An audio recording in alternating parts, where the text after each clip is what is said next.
नमस्कार बंधुरा बांगाली रान्ना बान्ना चैनेले नतून भिडियोते सबाइके स्वागत। आज आमी बानिये देखाबो खूबই हेल्दी एवं स्वास्थ्यकर एक टिफिन रेसिपि जा मात्र 2 কাপ चिड़े दिएई बानिये नेওয়া যাবে এবং বাচ্চা থেকে বড় প্রত্যেকের খুব পছন্দ হবে। এই টিফিন রেসিপি আমি কিভাবে করছি তোমার এই ভিডিওটা স্কিপ না করে শেষ পর্যন্ত দেখার অনুরোধ রইল। এই টিফিন রেসিপি বানানোর জন্য এখানে আমি একটা পাত্র নিয়েছি। পাত্রের মধ্যে নিচ্ছি আমি 2 কাপ চিড়ে, পরিমাণে এটা আমার 100 গ্রাম আছে। পরিমাণটা বাড়িয়ে কমে নেবেন। এবার চিড়েটাকে আমি 2 থেকে 3 বার পরিষ্কার করে ধুয়ে নেব। চিড়ের মধ্যে যা নোংরা ধুলো থাকে তা বারবার ধোয়ার ফলে পরিষ্কার হয়ে যাবে। চিড়ে থেকে কত নোংরা জল বেরোচ্ছে দেখুন, এই জলটাকে আমি ফেলে দেবো, দিয়ে জল ঝরিয়ে নেব। চিড়ে থেকে জল ঝরিয়ে নিয়েছি।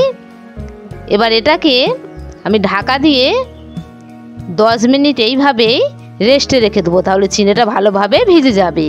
এবার এখানে আমি 2টো কাঁচা আলু এইভাবে খোসা ছাড়িয়ে পরিষ্কার করে ধুয়ে নিয়েছি। এবার এখানে একটা গ্রেড মেশিন নিয়েছি। গ্রেড মেশিনে আলু দুটোকে গ্রেড করে নেব। বিভিন্ন রকমের টিফিন রেসিপি তো আমরা বানাই, কিন্তু এইভাবে একবার চিড়ে দিয়ে বানিয়ে দেখবেন প্রত্যেকে অবশ্যই, এবং কেমন হয়েছে কমেন্ট আমাকে লিখে জানাবেন। এটা খেতে খুবই সুন্দর হয়। সমস্ত আলুটাকে এইভাবে গ্রেড করে নিয়েছি। এই আলুটাকেও আবার পরিষ্কার করে ধুয়ে জল ঝরিয়ে নেব। এবার গ্যাসে আমি কড়া বসিয়ে দিয়েছি।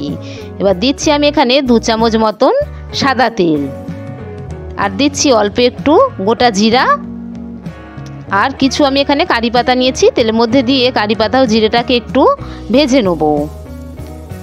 আর দিচ্ছি এখানে 3টে বড় সাইজের পেঁয়াজ এইভাবে কেটে নিয়েছি, এর মধ্যে দিয়ে দিলাম। এবার পেঁয়াজটাকে হালকা ব্রাউন করে ভেজে নেব। পেঁয়াজটাকে হালকা ব্রাউন করে ভাজবো। তার মধ্যে দিচ্ছি 4-5টা কাঁচা লঙ্কা কুচি, আর দিচ্ছি 1 চামচ রসুন বাটা। ঝালের পরিমাণটা বাড়িয়ে কমিয়ে নেবেন, এবং সব কিছুকে ভালোভাবে পেঁয়াজের সঙ্গে আরও কিছুক্ষণ ভেজে নেব।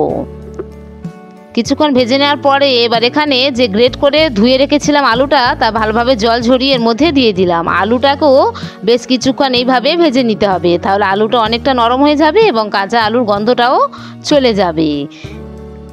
আর দিচ্ছি ওপরে একটু লবণ দিলে তাড়াতাড়ি আলুটা নরম হয়ে যাবে। এই চিড়ে আলু টিফিন রেসিপিটা এতটা দারুণ হয় খেতে, বাচ্চাদের একবার বানিয়ে দিলে তারা বারবার খাওয়ার জন্য অনুরোধ করবে। ভালোভাবে আলুটাকে ভেজে নিয়েছি। এবার দিচ্ছি 1/2 চামচ হলুদের গুঁড়ো, আর দেবো 1/2 চামচ ম্যাগি মশলা বা চাট মশলা দিলে এটা খেতে খুব সুন্দর হবে। আরও কিছুক্ষণ এইভাবে আলুটাকে ভেজে নেব। মোটামুটি আলু ও পেঁয়াজটাকে ভালোভাবে একটু ভেজে নিয়েছি। এবার গ্যাসটা বন্ধ করে এটাকে ঠান্ডা করে নেব। এবার ফিরে আসছি 10 মিনিট পরে। দেখুন চিড়েটা আগের থেকে কতটা নরম হয়ে গিয়েছে। এবারে ভেজে রাখা আলু পেঁয়াজটাকে এর মধ্যে দিয়ে দিলাম। সমস্তটা দিয়ে এভাবে চিড়ের সঙ্গে এটাকে মেখে নিতে হবে। এইরকম নতুন নতুন রেসিপি পেতে যদি আমার চ্যানেলে নতুন হয়ে থাকেন, চ্যানেলটিকে একটা লাইক সাবস্ক্রাইব করে রাখবেন, তাহলে পরবর্তী নতুন ভিডিও সহজে আপনাদের কাছে পৌঁছে যাবে। ভালোভাবে মেখে হাতটা পরিষ্কার করে ধুয়ে হাতে একটু সাদা তেল লাগিয়ে নিয়েছি। এবার এখান থেকে অল্প অল্প মাখা নিয়ে এইভাবে চেপে চেপে চপের আকারে বানিয়ে নেব। এটা বানানো খুবই সোজা। এইভাবে হাত দিয়ে চেপে চেপে গোল করে এগুলোকে বানিয়ে নিতে হবে। এটা একটু নরম হয়। একটা আমার বানানো হয়ে গেল, একটা পাত্রের মধ্যে রেখে দিচ্ছি। এইভাবে প্রত্যেকটা আমি বানিয়ে নেব। সবকটা আমার বানানো হয়ে গিয়েছে। এবার গ্যাসে আমি আগে থেকে তেল গরম করতে বসিয়ে দিয়েছি। তেলটাকে ভালোভাবে গরম করে নিয়ে গ্যাসটাকে এবার কমিয়ে দিয়েছি। এবার একে একে এগুলোকে ভেজে নেব। এই টিফিন রেসিপি বানিয়ে বাচ্চাদের স্কুল টিফিনেও দেওয়া যেতে পারে, বা বিকালেও এগুলো খাওয়া যেতে পারে। এটা খুবই সুন্দর হয় খেতে। উল্টে পাল্টে এগুলোকে ভেজে নিচ্ছি। দেখুন কতটা সুন্দর হয়েছে দেখতে, তা দেখেই বোঝা যাচ্ছে।